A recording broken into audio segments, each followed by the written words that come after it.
నమస్తే అండి, ఎలా ఉన్నారు అందరూ? బాగున్నారా? నేనైతే బాగున్నానండి. మీ అందరికీ అమ్మవారి ఆశీస్సులు ఎల్లప్పుడూ ఉండాలని కోరుకుంటూ, ఈ ఆషాఢ మాసం ఏకాదశి రోజున కొన్ని పదార్థాలను అయితే మనం తినకూడదు. ఆ పదార్థాలు ఏంటివి, ఎందుకు తినకూడదు అనేది కూడా చెప్తానండి. ఇక ఈ రోజున మనం ధనప్రాప్తి కోసం, విశేషమైన ధనయోగం కలగడం కోసం ఒక చిన్న పరిహారాన్ని కూడా చెప్తాను. తప్పకుండా మీరు చేసుకుని ఫలితాన్ని పొందండి. చాలా అద్భుతమైన శక్తి కలిగిన పరిహారం ఇది. ఆషాఢ మాసంలో వచ్చే ఏకాదశి అనేది చాలా విశేషమైన శక్తి కలిగిన రోజు. శ్రీ మహావిష్ణువు ఈ రోజున యోగ నిద్రలోకి వెళ్తాడు. 4 నెలల వరకు యోగ నిద్రలో ఉంటాడని చెప్తారు. అన్ని ఏకాదశుల్లో కంటే ఆషాఢ మాసంలో వచ్చే ఏకాదశి అనేది చాలా విశేషమైన శక్తి కలిగి ఉంటుంది. చాలామంది ఏకాదశి వ్రతం కూడా చేస్తూ ఉంటారు. ఆహారం అంటే ఏమి తీసుకోకుండా పాలు పండ్లతో ఈ విధంగా తీసుకుంటూ ఉపవాసం చేస్తారు. శ్రీ మహావిష్ణువు యొక్క శక్తి పొందడానికి చేస్తూ ఉంటారు. మన ఇంట్లో ఉండే వస్తువులతో, చిన్న చిన్న వస్తువులతోని ఈ రోజున మనం ఒక పరిహారం చేసుకుంటే అద్భుతమైన శక్తిని పొందొచ్చు. ఈ చిన్న ఉపాయాన్ని మీరు చేయడం వల్ల మీ మనసులో ఉన్న మనోసంకల్పాలు, కోరికలు అన్నీ కూడా ఏవైతే ఉన్నాయో నెరవేరుతాయి. అనేక రకాలైన సమస్యల నుంచి, ఇబ్బందుల నుంచి బయటపడతారు. ఆషాఢ మాసంలో కొన్ని పదార్థాలు అయితే మనం తినకూడదండి. వాటి గురించి కూడా చెప్తాను. దానికన్నా ముందు ఒక చిన్న రిక్వెస్ట్ అండి, ఈ వీడియోకి ఒక లైక్ ఇవ్వండి. ఇంకా చాలామంది సమస్యల గురించి అడుగుతున్నారు కదండి. మన ఛానల్లో ఎన్నో రకాలైన పరిహారాలు ఉన్నాయి. ఒక సమస్య మీదనే చాలా పరిహారాలు ఉన్నాయి. అంటే అప్పుల సమస్యలు, ఆర్థిక సమస్యలు, దోషాలు, ఆస్తి తగాదాలు, చాలా సమస్యల మీద నేను పరిహారాలు చెప్పానండి. అన్ని పరిహారాలు ఫలితాలు ఇచ్చేటివే, కానీ ఒక పరిహారాన్ని కొందరు చేసుకునే వీలుంటుంది, కొందరికి చేసుకోలేని పరిస్థితి ఉంటుంది. కాబట్టి అక్కడ చెప్పే సమయము, పదార్థము మీ వీలుని బట్టి ఒక పరిహారాన్ని మీ సమస్యను బట్టి ఎంచుకొని ప్రయత్నం చేయండి. కరెక్ట్గా చేసుకోండి. ఒకవేళ చెప్పిన పదార్థం లేదండి, మరి వేరే పదార్థాలతో చేసుకోవచ్చా, ఆ సమయంలో మాకు కుదరదండి, మాకు డ్యూటీ ఉందండి, ఇలా మీకు కుదిరిన సమయంలో అంటే వేరే పదార్థాలతో చేస్తే ఫలితం అయితే రాదండి.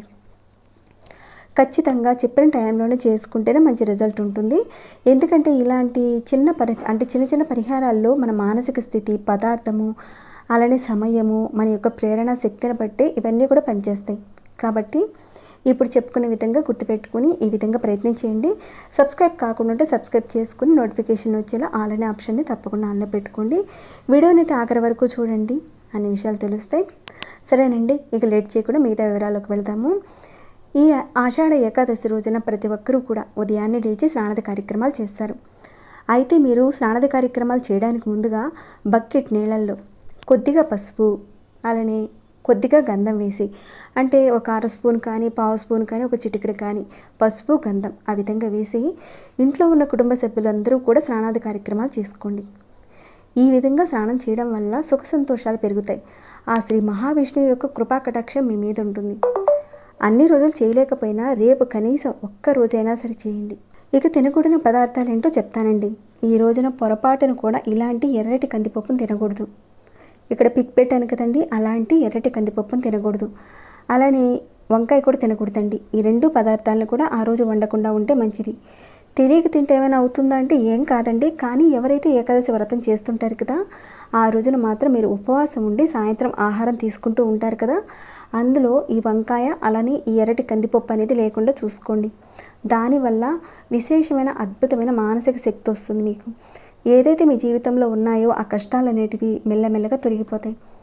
ఇక ఈ రోజున ఉపవాసం ఉండి పాలు పండ్లు అలాంటివి తీసుకుంటూ ఉంటారు కదండి. కానీ మీరు పొరపాటును కూడా రైస్తో వండే ఏవైనా ఆహార పదార్థాలు, పులిహోర కానీ ఇలాంటివి రైస్తో చేస్తారు కదండి, ఏవైనా సరే రైస్తో ఉన్నవి మాత్రం తీసుకోకండి.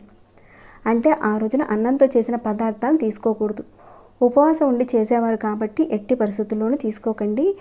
ఇక ఈ ఏకాదశి రోజున శ్రీ మహావిష్ణువుకి బెల్లంతో చేసిన పదార్థాలు అంటే పరమాన్నము, అలానే ఇలాంటి పదార్థాలు మీరు పెట్టడం వల్ల, అంటే బెల్లంతో చేస్తూ ఉంటారు కదండి రకరకాలుగా ఏవైనా సరే తీపి పదార్థాలను, వాటిల్లో ఏవైనా సరే స్వామివారికి పెట్టడం వల్ల విశేషమైన శక్తి ఉంటుంది. ఇలాంటి రోజుల్లో చాలా విశేషమైన శక్తి ఉంటుంది. మనం దానిని వినియోగించుకోవాలండి. ఎవరు వదులుకోకండి ఇలాంటి మంచి పర్వదినాల్ని. ఇక తర్వాత మరొక పరిహారం చెప్తానండి. ఇక్కడ ఈ ఏకాదశి రోజున ఉదయం నుంచి రాత్రి లోపుగా ఎప్పుడైనా సరే ఇప్పుడు చెప్పే ఈ పరిహారాన్ని చేసుకోవచ్చు. మీరేం చేస్తారంటే ఒక పసుపు కలర్ క్లాత్ తీసుకోండి, అంటే కాటన్ క్లాత్ తీసుకోండి. అలానే కొద్దిగా మీరు సింధూరాన్ని తీసుకోండి. ఈ సింధూరాన్ని కాస్త బౌల్లో వేసి దీనిలో కొద్దిగా ఆవు నెయ్యి వేసి ఈ విధంగా చక్కగా కలిపి పేస్ట్ లాగా తయారు చేయండి. ఈ విధంగా తయారు చేసిన తర్వాత ఈ పసుపు రంగు క్లాత్ ఉంది కదండి, దీని మీద ఓం గుర్తు వేయాలి. మీ అందరికీ తెలిసిందే కదండి, ఇక్కడ నేను చూపించేలా ఈ విధంగా మీరు ఓం గుర్తు వేయాలి. ఖచ్చితంగా మీరు సింధూరంలో ఆవు నెయ్యి కలిపి ఈ విధంగా గుర్తు వేయాలి, ఓం గుర్తు వేయాలి. వేరే నూనెలో మాత్రం సింధూరంలో కలిపి మాత్రం వేయకండి. ఖచ్చితంగా ఆవు నెయ్యి వాడితేనే ఇక్కడ ఫలితం వస్తుంది. ఈ విధంగా మీరు క్లాత్ మీద ఓం గుర్తు వేసిన తర్వాత ఇక్కడ చూసారు కదండి, ఈ విధంగా ఓం గుర్తు వేసి పైన ఈ విధంగా పెట్టాలన్నమాట. ఇలా గుర్తు వేసిన తర్వాత మీరు విష్ణుమూర్తి పటం ముందు, అంటే ఒకవేళ విష్ణుమూర్తి పటం లేకపోతే మీ ఇంట్లో పర్వాలేదండి, దశావతారాల్లో ఉన్న స్వామివారు అంటే వెంకటేశ్వర స్వామివారు, రాముల వారు, కృష్ణుడు ఇలాంటి వారు దశావతారాల్లో ఎవరైనా ఆయనే కదండి, ఆయన పటం ముందు చక్కగా ఈ ఓం గుర్తు వేశారు కదండి, ఈ క్లాత్ని మీరు పూజ చేసే చోట పెట్టండి. పెట్టిన తర్వాత ఎలా అయినా సరే ఏకాదశి రోజున దీపారాధన చేస్తారు కదండి, మీరు దీపారాధన చేసుకొని ఆ దీపారాధన స్వామివారికి చూపించండి. అలానే ధూపాన్ని కూడా చూపించి తర్వాత ఈ ఓం గుర్తు వేశారు కదండి, క్లాత్ పెట్టారు కదా, దానికి కూడా చూపించండి. ఇక తర్వాత మీ మనసులో ఉన్న ధనానికి సంబంధించిన కోరికలన్నీ చెప్పుకోండి. ఇలా మీ కోరిక చెప్పుకునే తర్వాత ఈ మంత్రాన్ని కూడా మీరు ఒకసారి అనుకోండి. ఆ మంత్రం ఏంటంటే ఓం నమో నారాయణాయ ఈ మంత్రం అనుకోండి. లేదంటే ఓం నమో భగవతే వాసుదేవాయ అని శ్రీ మహావిష్ణు యొక్క స్వరూపమైన ఏ నామాన్నైనా సరే మీరు తలుచుకోవచ్చు. లేదంటే ఓం క్లీం కృష్ణాయ నమః, ఓం క్లీం కృష్ణాయ నమః అని ఎవరినైనా సరే ఆ విష్ణుమూర్తి స్వరూపమైన వారి యొక్క నామాన్ని ఏ నామాన్నైనా సరే మీరు తలుచుకోవచ్చు. ఈ విధంగా తలుచుకోవడం వల్ల ఏంటంటే విశేషమైన ఫలితం ఉంటుంది. అలానే విష్ణు సహస్రనామాలు మీకు చదవడం వస్తే తప్పకుండా చదవండి. ఈ రోజున ఈ విధంగా మీ పూజా రూమ్లో ఆ క్లాత్ను అలా పెట్టండి. అక్కడే మీరు కాస్త పక్కగా, అంటే మీరు ఎక్కడైతే దేవుడికి పూజ చేసుకుంటూ ఉంటారు కదండి ప్రతిరోజు, అక్కడ పెట్టారు కదండి మామూలుగా, ఆ పక్కకి ఆ క్లాత్ని అక్కడే ఉంచేసేయండి పూజ గదిలోనే. కానీ మేము 10 రోజులకు ఒకసారి మేము పూజా రూమ్ అనేది క్లీన్ చేస్తూ ఉంటామండి. మరి అలా పెట్టిన దాన్ని పక్కకు పెట్టి క్లీన్ చేసి అలానే ఆ స్థానంలోనే ఉంచొచ్చా లేదంటే తీయాలా అని ఇలాంటి అనుమానాలు చాలామందికి ఉండే ఉంటాయి. మీరు క్లీన్ చేసేటప్పుడు పక్కన పెట్టి తిరిగి యథాస్థానంలో పెట్టేయచ్చండి.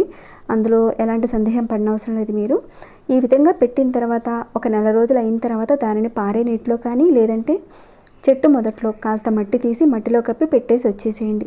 ఎలా కుదిరితే అలా చేయండి. ఇలాంటి సమయంలో మనం ఈ పరిహారాన్ని చేసుకుంటే ఖచ్చితంగా అద్భుతమైన ఫలితాలు ఉంటాయి. ఈ పరిహారం ధనప్రాప్తి కోసం, అధిక ధనం సంపాదించుకోవాలనుకునేవారు చేసుకుంటే కనుక మీకు ధన రాబడి మార్గాలను తెలియజేస్తుంది. ఏకాదశి రోజున ఖచ్చితంగా ఈ చిన్న పరిహారం చేసి చూడండి, విశేషమైన ఫలితాలు ఉంటాయి. ఇక పరిహారం విషయంలో నియమాల మాటకొస్తే నెలసరిలో ఉన్నప్పుడు మాత్రం చేయకండి. ఇక మీ ఇంటని ఎవరైనా మరణించి ఉంటే, పెద్ద కర్మ కాకుండా ఉంటే ఆ సమయంలో చేయకండి. తర్వాత ఎప్పుడైనా చేసుకోవచ్చండి. ఇక ఈ ఏకాదశి రోజున ఇలాంటి పర్వదినంలో తప్పకుండా ఈ పరిహారాన్ని వినియోగించుకోండి. కేవలం ఈ ఆషాఢ ఏకాదశి రోజున మాత్రం చేసుకునే పరిహారం కాబట్టి, అంటే తొలి ఏకాదశి రోజున చేసుకునేది కాబట్టి మీకు తెలిసిన వారికి షేర్ చేసి మీరు లబ్ధి పొందడమే కాకుండా వాళ్ళు కూడా లబ్ధి పొందేలా చేయండి.